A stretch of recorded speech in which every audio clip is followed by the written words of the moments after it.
I'll start with Jai Radha Madhava. Jai Radha Madhava Kunja Bihari. Jaya Radha Madhava Kunja Bihari. Gopijana Vallabha Girivaradhari. Gopijana Vallabha Girivaradhari. Yashodanandana Brajajanaranjana. Yashodanandana Brajajanaranjana. Yamunatiravanachari. Yamunatiravanachari. Jaya Radha Madhava Radha Madhava Radhe. Jaya Radha Madhava Radha Madhava Radhe.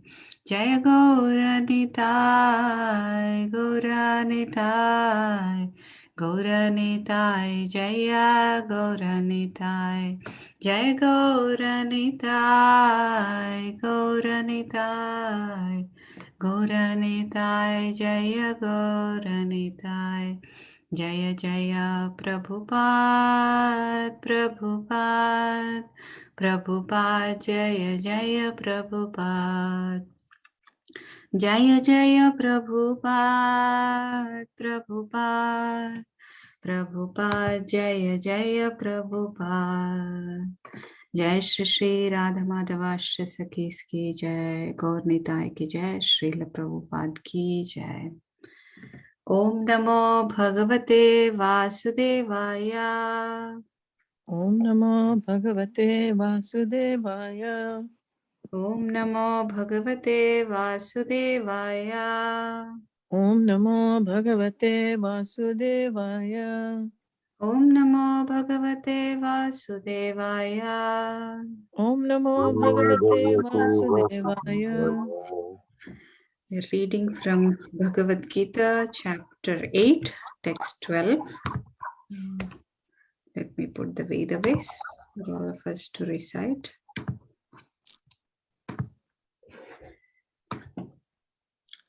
Sarvadvarani samyamya. We can see, Prabhu. Are you sharing? Yeah. Let me share again. If you can't see, I think we I'll can't stop. see it. Share the screen, entire screen. Can you see now? Yes, now we can see. Okay. Sarvadvarani samyamya. Sarvadvarani samyamya. Manohridi nirudhya cha. Manoridhi nirudhya cha. Murdhyadhyayatmana pranam.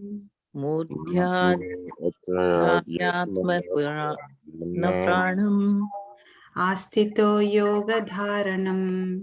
Astito yoga dharanam. Sarvadvarani samyamya. Sarvadvarani samyamya. Manohridi nirudhya cha. Manohridi nirudhya cha. Murdhyadhyayatmana pranam. Murdhyadhyayatmana pranam. Astito yoga dharanam. Astito yoga dharanam. Sarvadvarani samyamya. Sarvadvarani samyamya. Manohridi nirudhya cha. Manohridi nirudhya cha. Murdhyadhyayatmana pranam. Murdhyadhyayatmana pranam. Astito yoga dharanam. Astito yoga dharanam. Please chant, Mataji. Sarvadvarani samyamya. Sarvadvarani samyamya. मनोहृदि निरुध्य च मनोहृदि निरुध्य च मूर्धन्या ध्यायात्मना प्राणम् मूर्ध्याधायात्मनः प्राणम् आस्थितो योगधारणाम् आस्थितो योगधारणम्. Any other devotees would like to chant?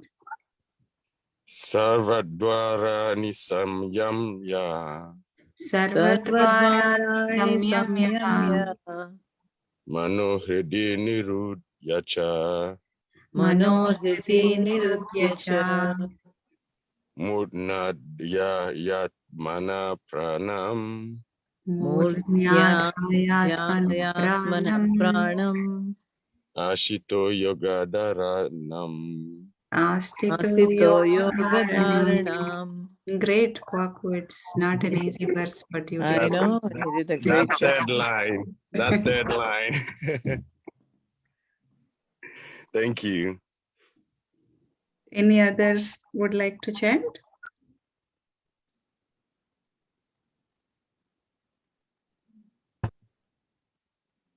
Sarvadvarani samyamya Sarvadvarani सर्वद्वाराणि samyamya. संयम्य.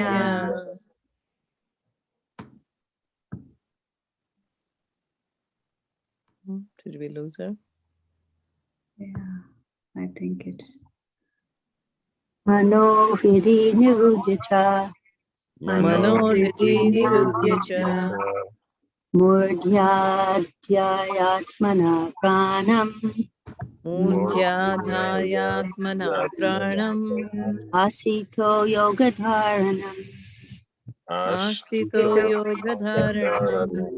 Thank you, Mataji. Synonyms. Sarvadvarani. सर्वद्वाराणि. All the doors of the body. All the All doors the of the doors body. of the body. Samyamya.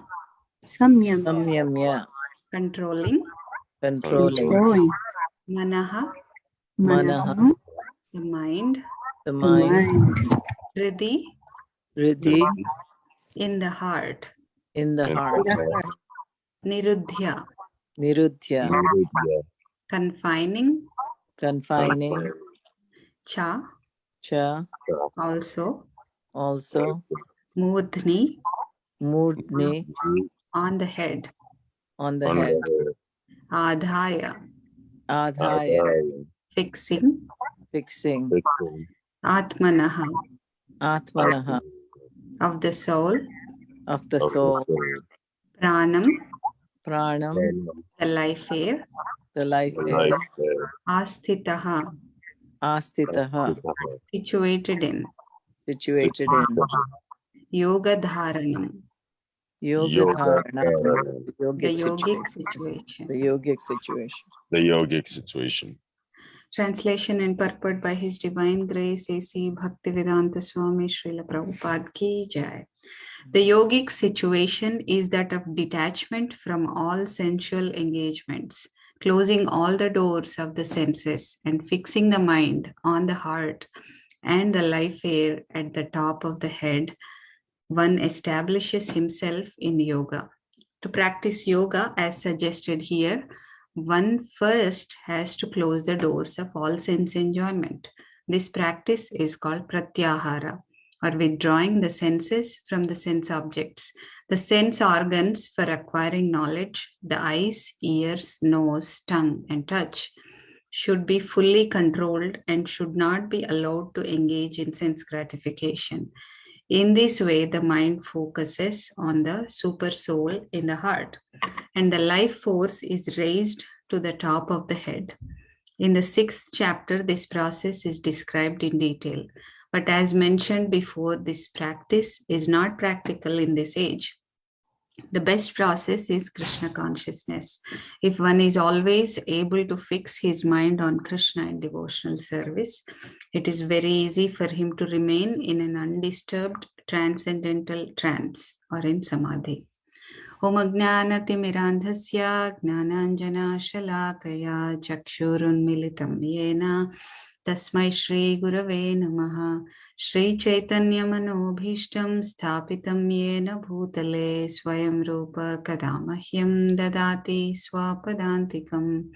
Vandeham Shri Guru Shri Yuta Padakamalam Shri Gurun Vaishnavamscha Shri Rupam Sagrajatam Sahagana Raghunathanvitam Tam Sajivam Sadvaitam Savadhutam Parijana Sahitam Krishna Chaitanya Devam Shri Radha Krishna Padan Sahagana Lalita Shri Vishakhanvitamscha He Krishna Karuna Sindho Dina Bandho Jagatpate Gopesha Gopika Kanta Radha Kanta Namostute Tapta Kanchana Gaurangi Radhe Vrindavaneshwari Vrishabhanusute Devi Pranamami Hare Priye Vancha Kalpatarubhyascha Kripa Sindhubhya Evacha Patitanam Pavanebhyo Vaishnavebhyo Namo Namaha.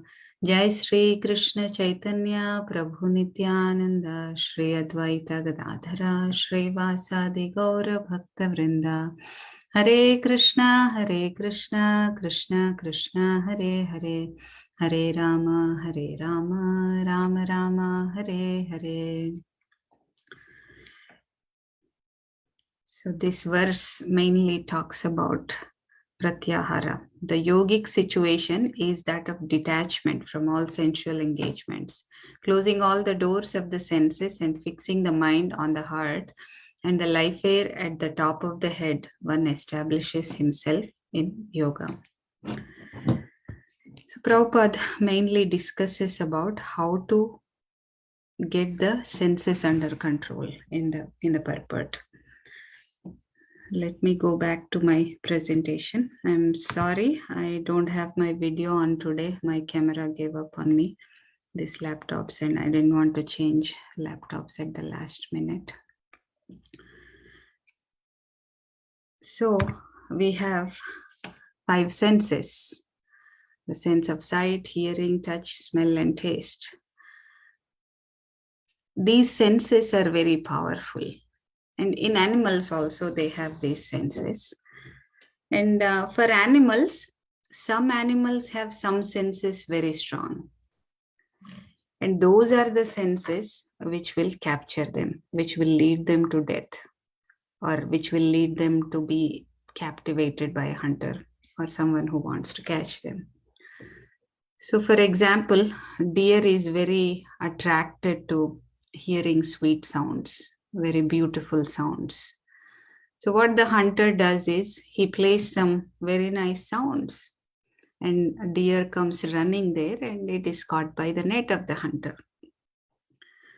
Whereas a fish, it is very attracted to its taste.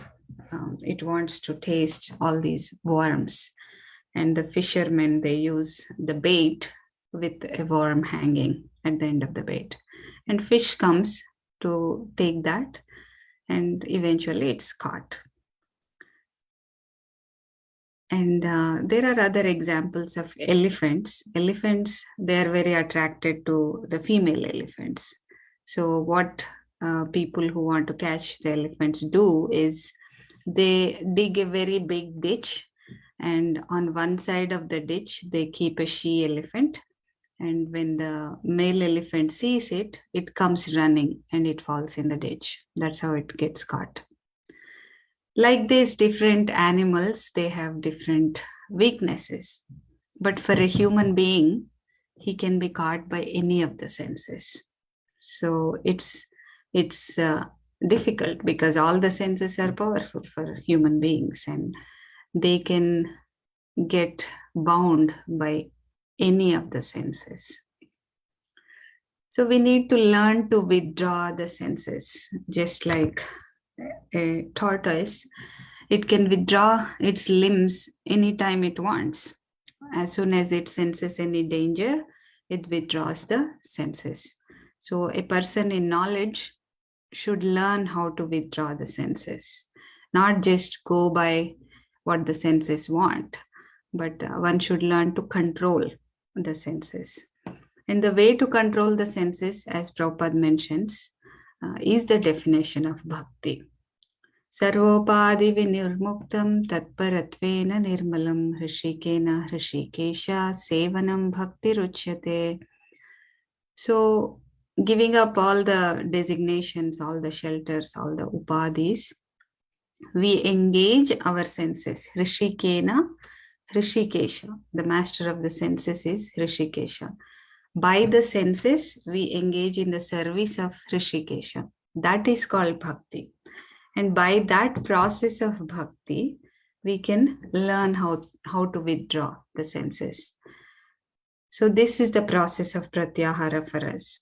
And without practicing Pratyahara, there is no chance of one going to Samadhi. There is no chance of one entering deep contemplation. There is no chance of one being absorbed in Krishna. So this is a requirement. We have to practice Pratyahara. So there are many examples in scriptures of people not being able to practice Pratyahara, not being able to control the senses so much. They're not really devotees, but they are different kinds of yogis. For example, there is this example of Vishwamitra Muni, who was practicing meditation for many thousands of years. And his meditation got disturbed just by the ankle bell sound of a heavenly damsel called Menaka. And then his meditation is broken. Similarly, there is another Muni called Saubhari Muni. He was practicing mystic yoga under the water so that he doesn't get disturbed by anything that goes on in this world. So even under the water, just by looking at two fish, his meditation got disturbed. But these people, they were just trying to restrain their senses. They were not engaging their senses in Krishna's service. So this process is very difficult, and it's also very hard to stay on that level of control. It's very easy to fall down. So even liberated mystics, if they don't have attachment for Krishna's lotus feet, it's very hard for them to stay on that level of advancement. They fall down. Whereas devotees, for example, Haridas Thakur, he's Namacharya, and he chants the holy name incessantly, except for his bodily needs. Rest of the time, he chants the holy name. And for him, looking at his fame, a small king, he gets very envious, and he wanted to break his meditation on Krishna and make him infamous. So he sends this prostitute who's very beautiful and very famous to break his meditation. But then the prostitute had to wait until Haridas Thakur finishes his chanting, which was like until the next morning. And that happens for 3 days. And she comes and she waits while hearing the chanting. And eventually the heart of prostitute gets transformed. But Haridas Thakur didn't fall down. So that is the potency of engaging the senses in the service of the Lord. So unless we gain taste for higher pleasure, we cannot control the senses. Rasavarjam rasopyasya param drishtva nivartate. So when we get that taste, when we get that higher taste, then all the attraction for the lower taste is gone. Then you don't want to even enjoy the lower pleasures. You don't have any attraction for them. But this process of pratyahara, controlling the senses, is not easy at all. It's very difficult. So Devahuti, who's the mother of Lord Kapila, she also asks him, Lord Kapila instructs his mother Devahuti when he was just about to depart home and take sannyas. She realizes that Supreme Lord is my son, but I did not take advantage of his presence in my home. I didn't learn anything yet. So I need to learn something from him. So she asks Lord Kapila to instruct her. And during the instructions, she gets this question that, this material nature, will it ever give release to the spirit soul? We are attracted to Krishna, we are attracted to the transcendental nature eternally. And how did we get separate from that attraction? How are we separated?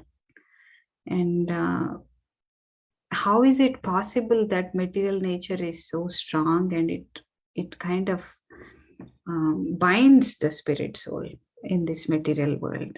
And how is it that, he cannot realize, he cannot by himself get out of this? And she also tells, even if we have theoretical knowledge, we may be able to analyze everything theoretically very nicely, but that doesn't free us. And as long as we are in this material world, it feels like, even though for some time we may get free, it feels like the cause of bondage is still existing, and we may never get out of this material world. Is it even possible that we get out of this material world? So she asks like that, and she mentions that there is a gulf of difference between theoretical knowledge and realization. So that is very true. We may have a lot of theoretical knowledge, but to put it into the practice is not easy. Sometimes there may be a huge difference between a person's theoretical knowledge and what he implements in his life. So now Lord Kapila is responding to the question. He's saying that one can only get liberation if they discharge devotional service very seriously.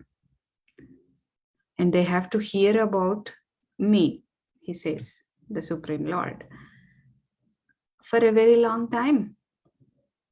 And they have to execute prescribed duties. By executing prescribed duties, one doesn't incur any reaction. By doing all these things, eventually one will be freed from this contamination. And he emphasizes that devotional service has to be performed very strongly. And one has to have perfect knowledge with transcendental vision. And he also says one has to be strongly renounced and perform austerities.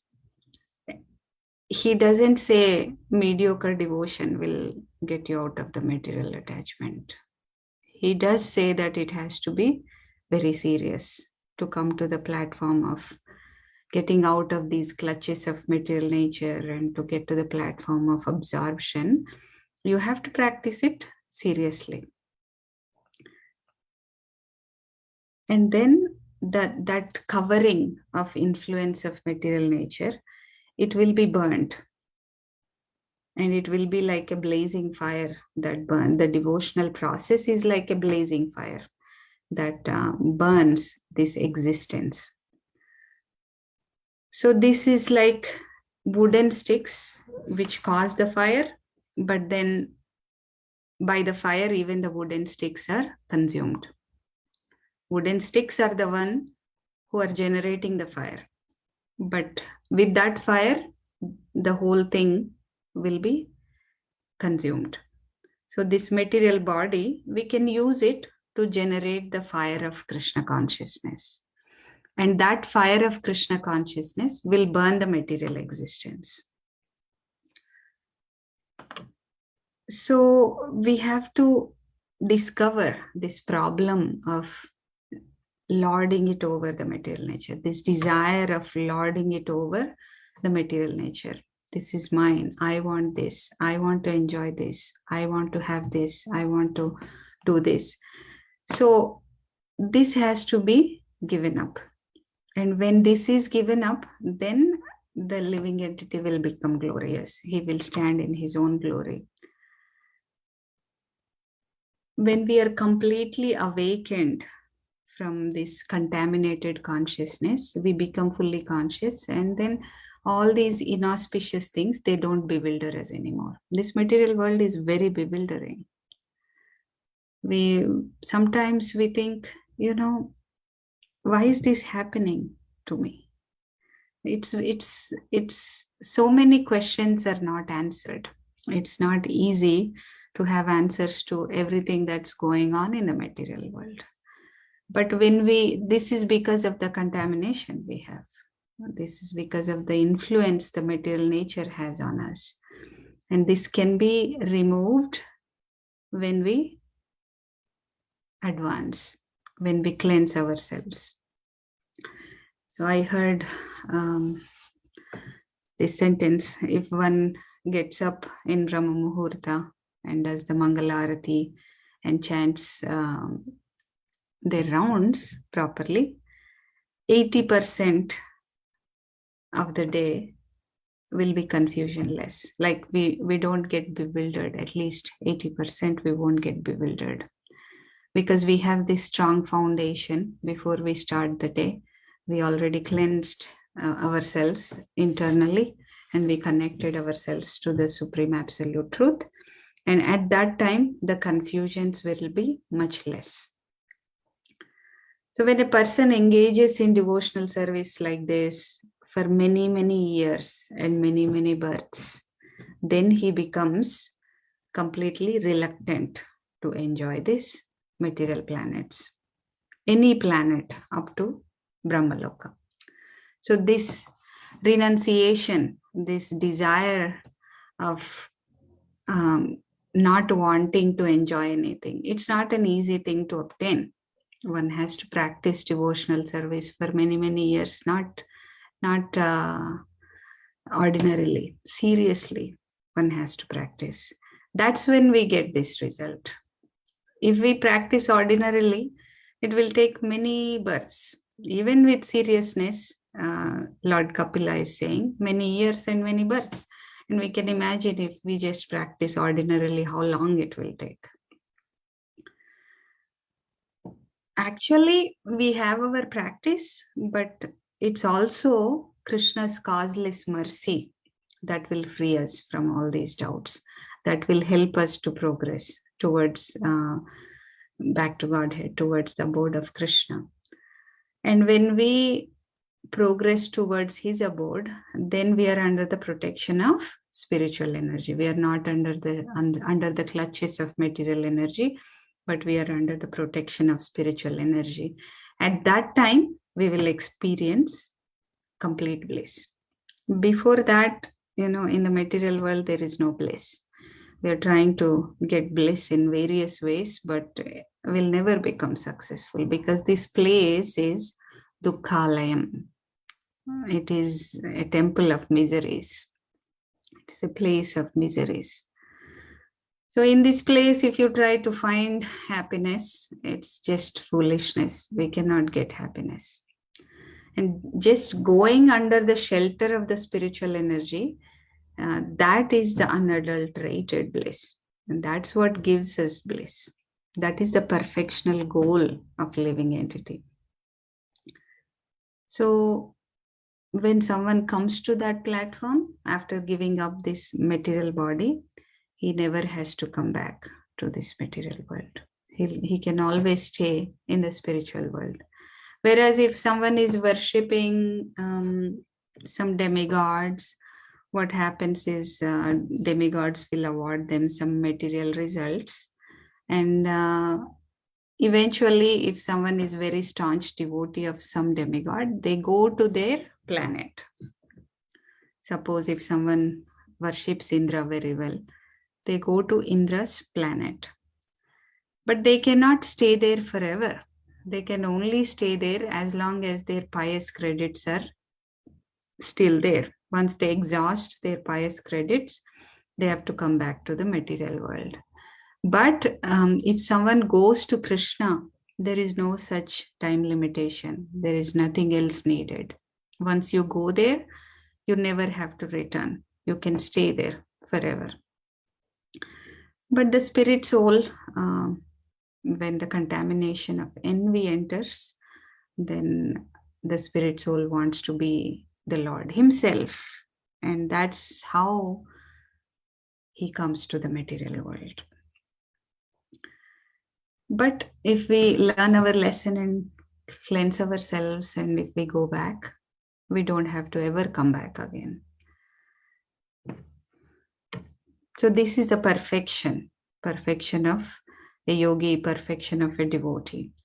And when we practice all these things, including Krishna consciousness, if we practice yoga or Krishna consciousness or jnana path, there are many byproducts that come. Like a yogi may accomplish many mystic perfections, anima, laghima, prapti. So one can become smaller than the smallest. They can go anywhere, and one can accomplish anything they want, get anything from anywhere. All these perfections will come as byproducts. Even when Bhaktivinoda Thakur was there were all these different yogis who had some siddhis.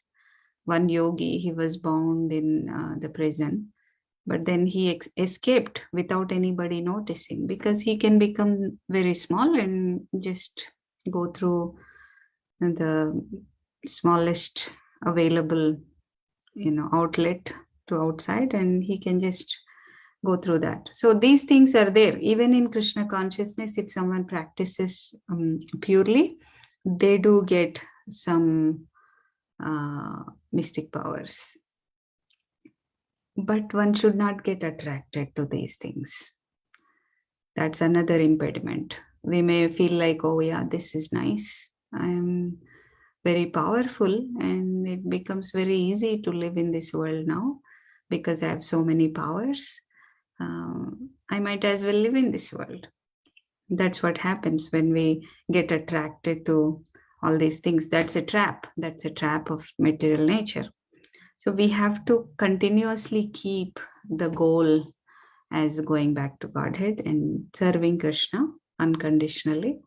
And that's when the power of death cannot overcome us.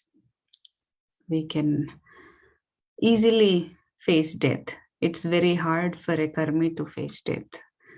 Yesterday, Ganapati Govinda Prabhu was saying that it's very hard for a karmi to face death. But for a devotee who's realized enough and who's not attracted to anything in this material world, death is not difficult for him. A devotee can face death with a smile, because death is something that takes him closer to Krishna, which is his object of attraction. For a karmi, the objects of attraction are of this material world, of this body, of this particular life. That's why death is very difficult for him. But for a devotee, death takes him closer to Krishna. And it's a happy occasion for a devotee to leave this body. He can go to Krishna, or at least a life closer to Krishna. So Kapila, he says, my dear mother, now I'll explain to you this process of how we can concentrate the mind, how we can progressively advance towards absolute truth. So he says we have to execute our duties to the best of our ability. And we should not try to do others' duties. The duties that are not allotted to us, we should not try to do them. And another point he tells is we should be satisfied with as much gain as the Lord gives us. By the grace of Lord, whatever we get, that's how much we should be satisfied with. If we are not satisfied, what happens is we endeavor for the material things. When this hankering comes in, then the meditation is broken. We are meditating on that particular thing that is not given to us by the Lord, and we want that, and we keep thinking about that, how to accomplish that. So what are we actually meditating on? That material thing. We are not meditating on the Lord. So this satisfaction is a very important principle. If we are not satisfied, then we keep thinking about material things, and that becomes our absorption, not the Lord. And then he says, one should worship the lotus feet of a spiritual master. That's the sure way to please Krishna. That's the sure way to attract the mercy. And we should not just be attached to performing all these rituals that don't really lead us to liberation. We should only focus on that which liberates us, that which does not bind us in this material world. We should eat very less, and we should also remain secluded.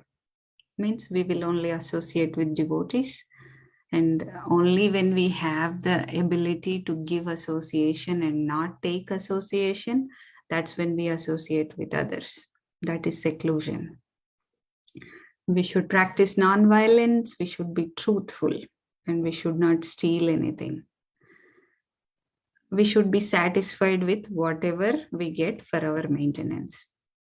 We should abstain from sex life, perform austerity. These are the injunctions that Lord Kapila is telling. We have to be clean, we have to study the Vedas, we have to worship the Supreme Lord.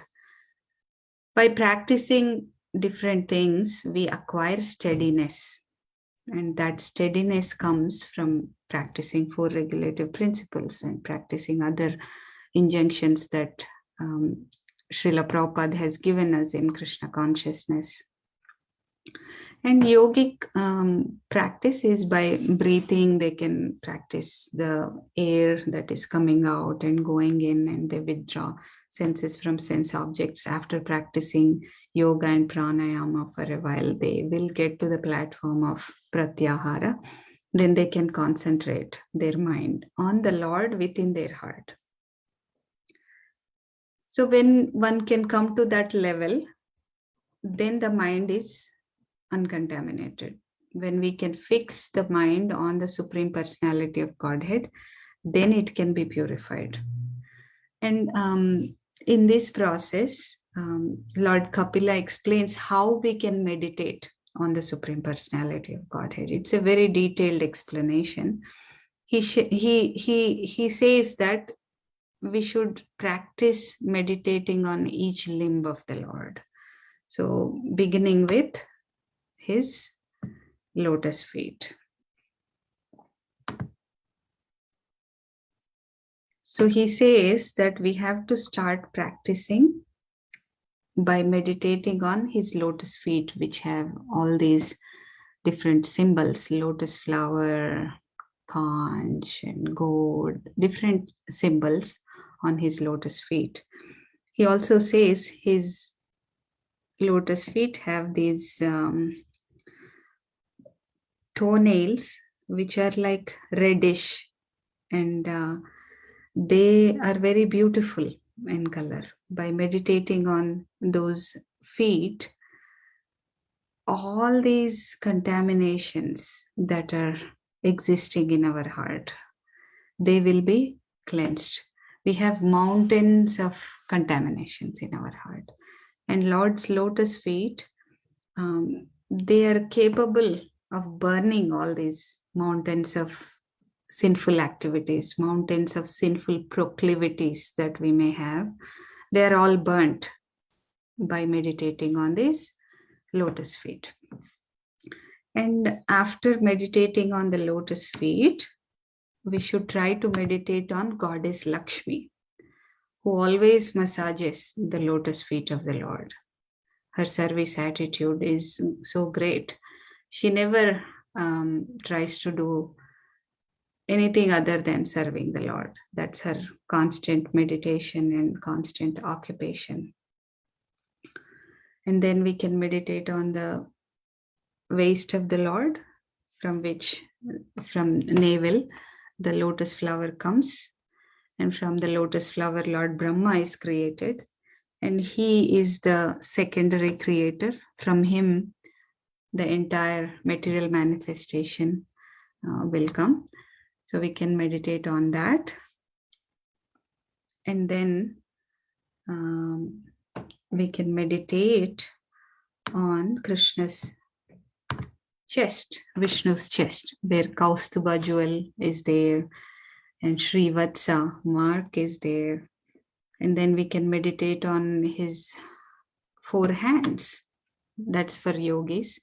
We can meditate on different items that he's holding. The Sudarshan chakra, the conch shell, the lotus flower, and his club, Kaumodaki. So all these are beautiful things. And then he's wearing this beautiful garland made of forest flowers. The bees are surrounding the garland, humming about the garland.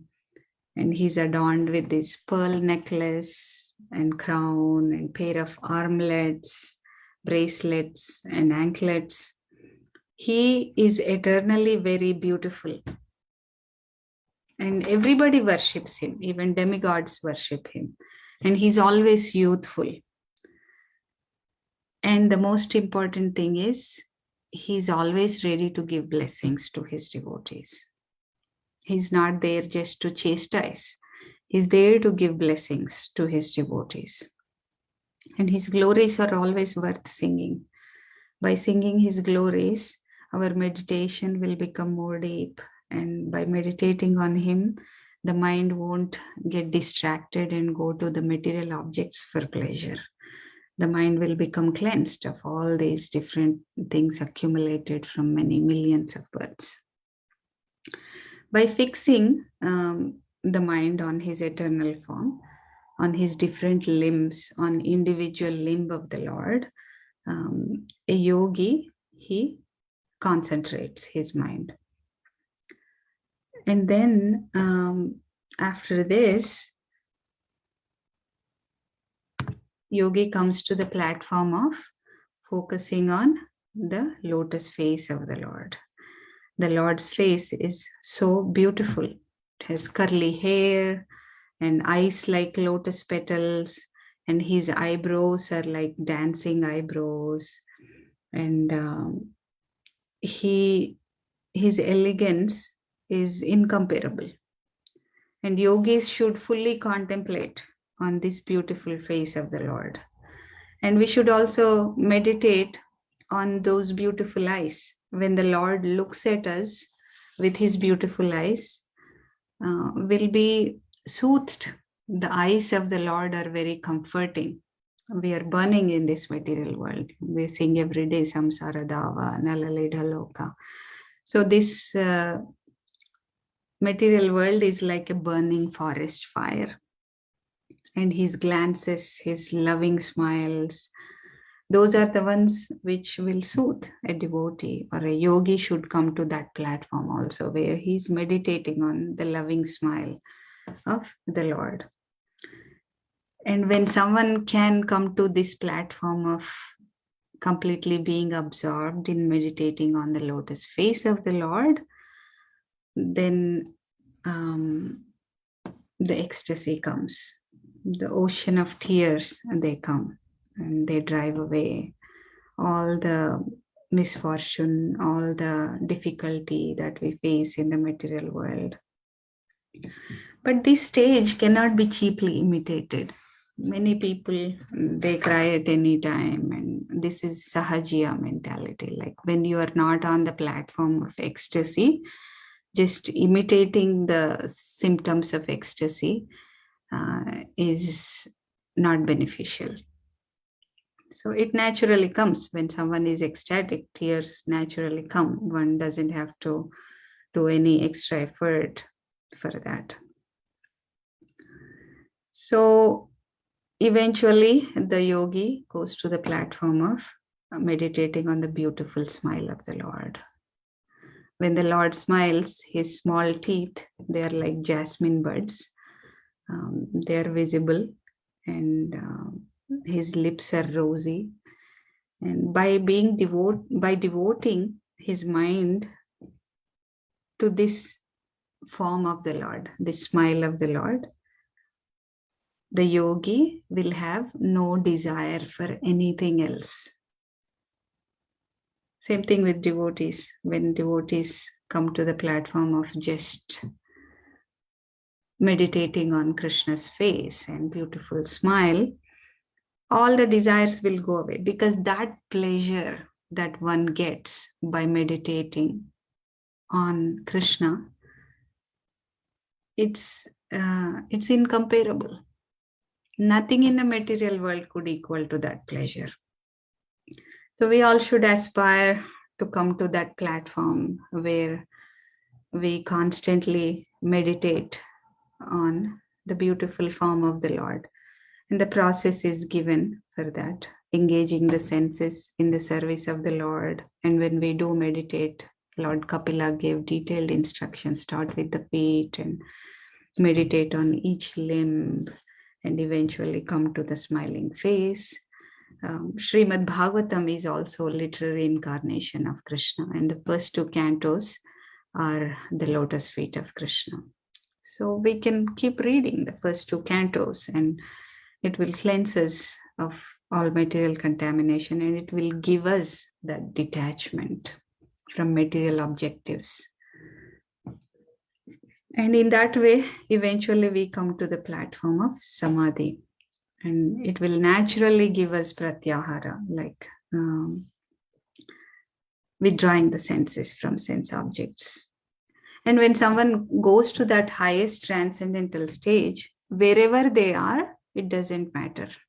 Even if they're in the material world, this happiness and distress of the material world, it doesn't really affect them. He realizes that his true existence is his relationship with the Supreme Lord. And these pains and pleasures, interactions in the material world, they're only for the time being. The material body is moving and acting, but he's not identifying himself with all these activities. So such kind of yogi, such kind of pure devotee, his body is taken charge by the Supreme Lord, and it functions until the destined activities are finished.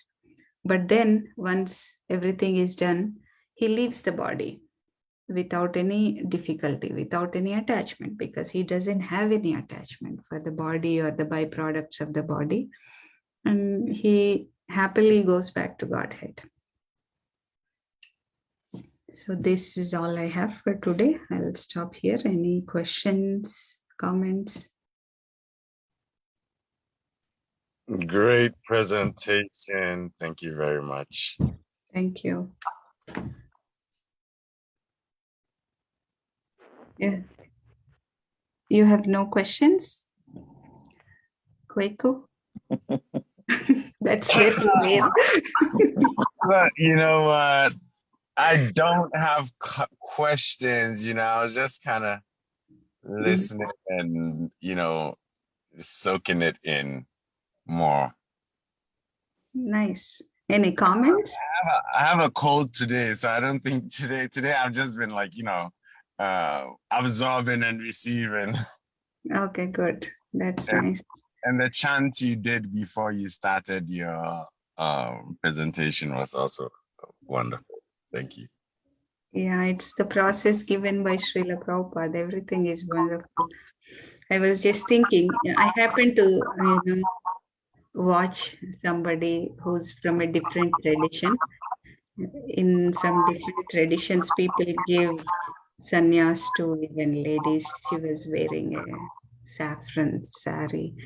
But I could see that what Prabhupada has given us is of such high quality. It is not offered in any other traditions or sampradayas existing. Prabhupada has given us such high quality process. Even like a normal devotee, they are of a very high standard in our movement.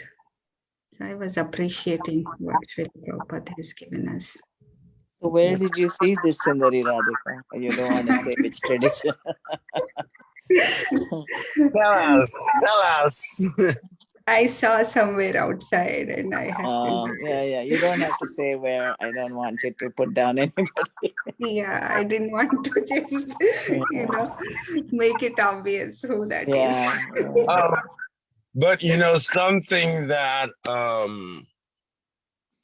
you see, I've not associated too much with a lot of devotees, right? Of the Hindu religion. The only devotees that I've had close association with is with our temple here, Hare Krishna temple, each one of you. And so from that perspective, I see the devotion, and it's something that will, attract anybody that attends this temple that's a true seeker will be attracted to the company there. What I've realized though from my predisposition with other religions like Christianity and even Islam, because I have a background in that. My mom's a Muslim, dad practiced, born a Christian, and then went through life. But I realized that majority of Christians that I knew or still know, they are doing the devotional service in Christianity, and I don't know, it was my opinion that the path of devotion, if it's not done in the right way, has a tendency for people to actually do a lot of wrong things and cover it with devotion. So I don't know if you've had experience with so I heard you say earlier on that it has to be done. There's just certain types of bhakti that will liberate you. Other types of bhakti will make you die over and over and come back, and you won't attain the liberation. So it's how you perform the bhakti.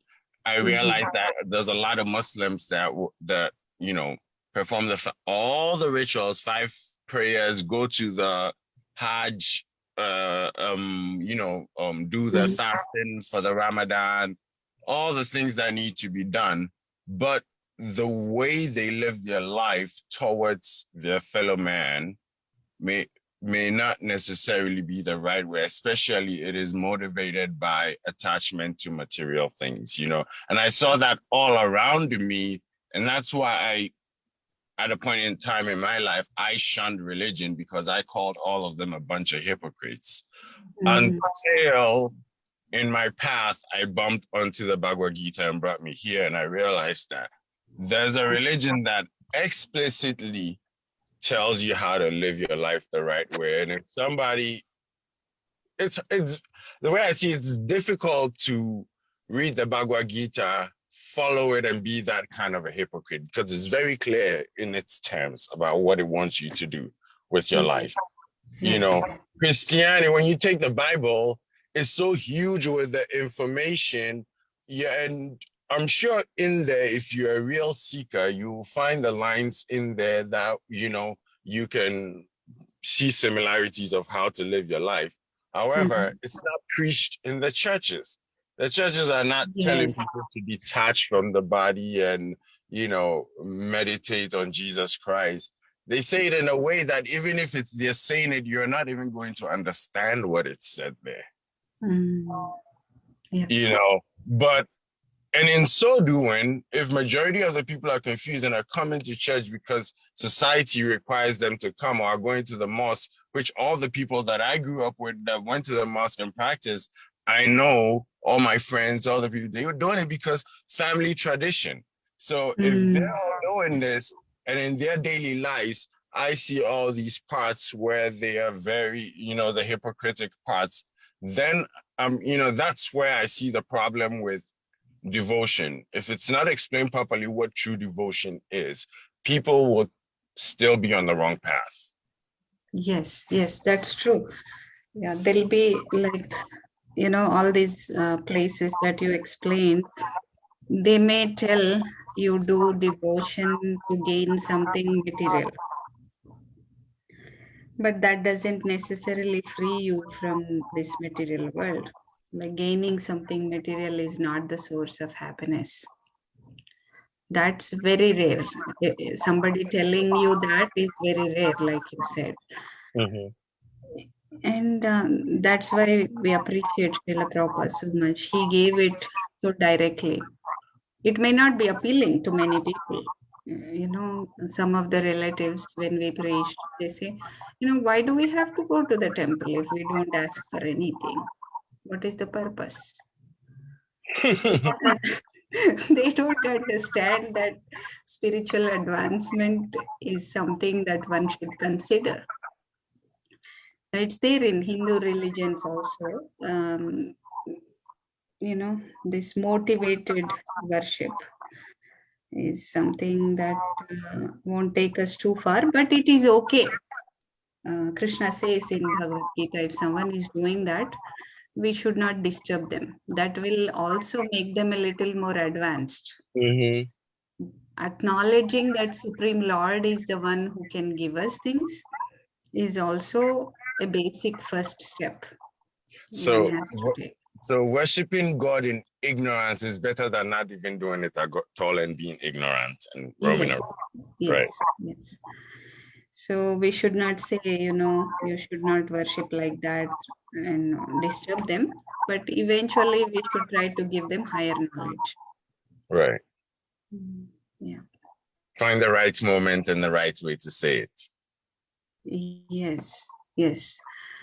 And how they take it depends on how we are practicing our devotional practices.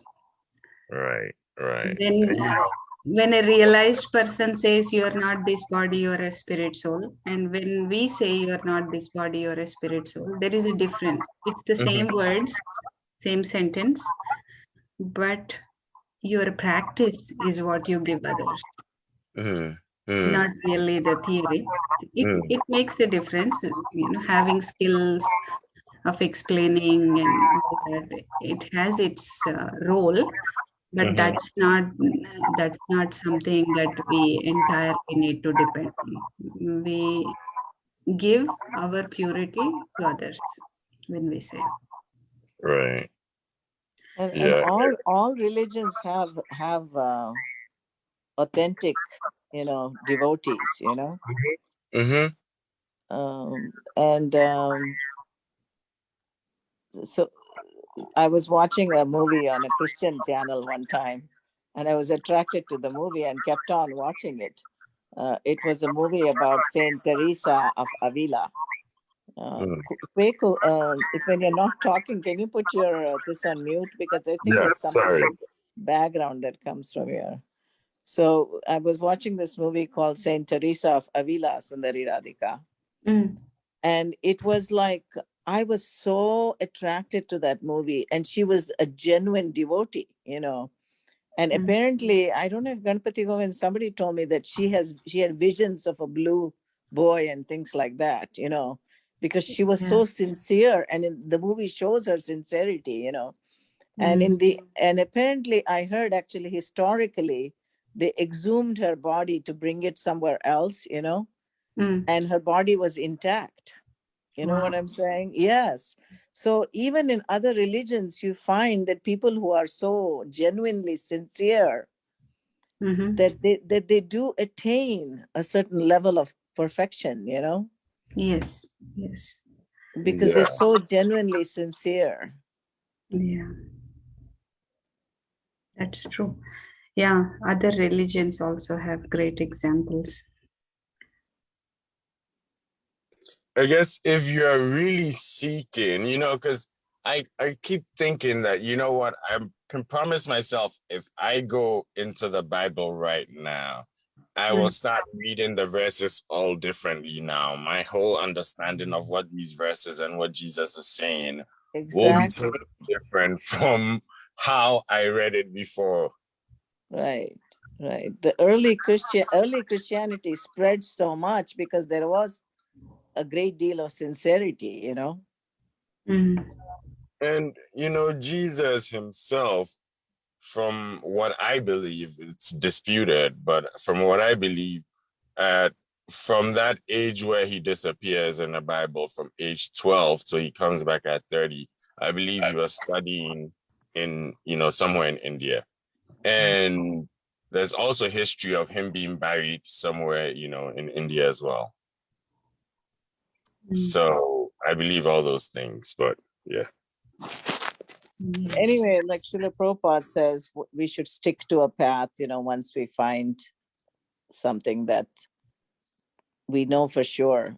The proof of the pudding is in the eating, once we recognize that it works, why go anywhere else, Right. And to be honest, like even if you went somewhere else, if you have this knowledge, the only thing that the other side will happen to you on the other side is you understand the other side better than they do.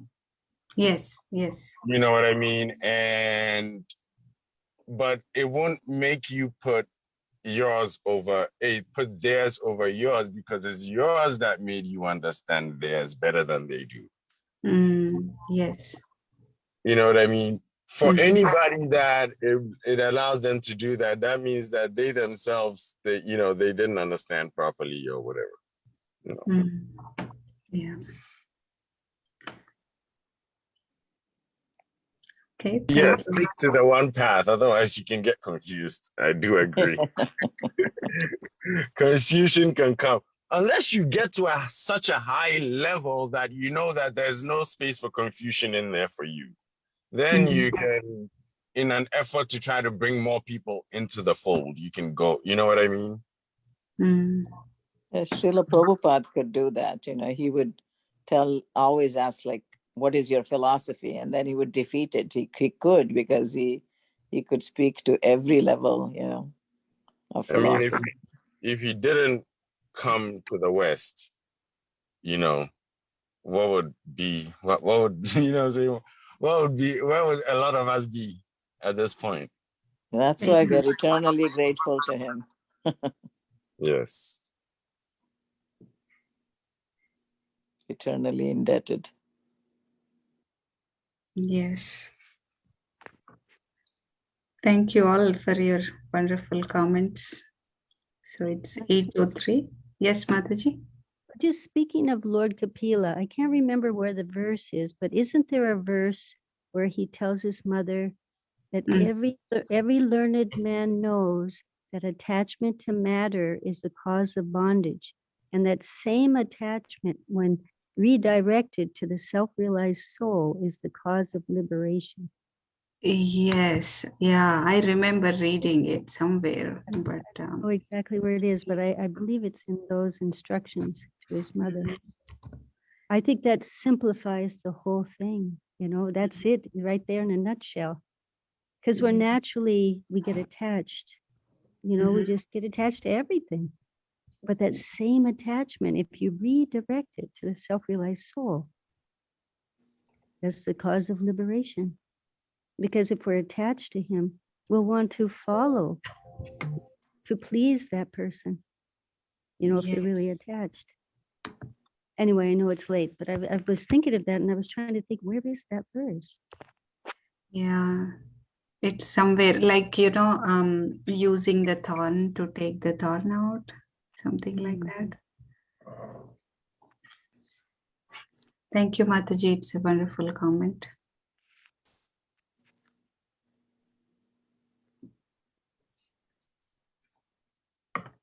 Okay. Are there any other comments from other devotees? No, very nice class. Thank you. Thank you, Mataji. Thank you for all of your association. In association, everything will be happy. Like everything happens in association. I know this 1 hour enlivens us all, right? Yeah.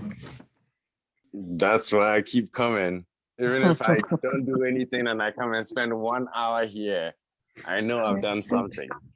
So in Krishna consciousness, everyone benefits, the speaker, the hearer, everyone. Right?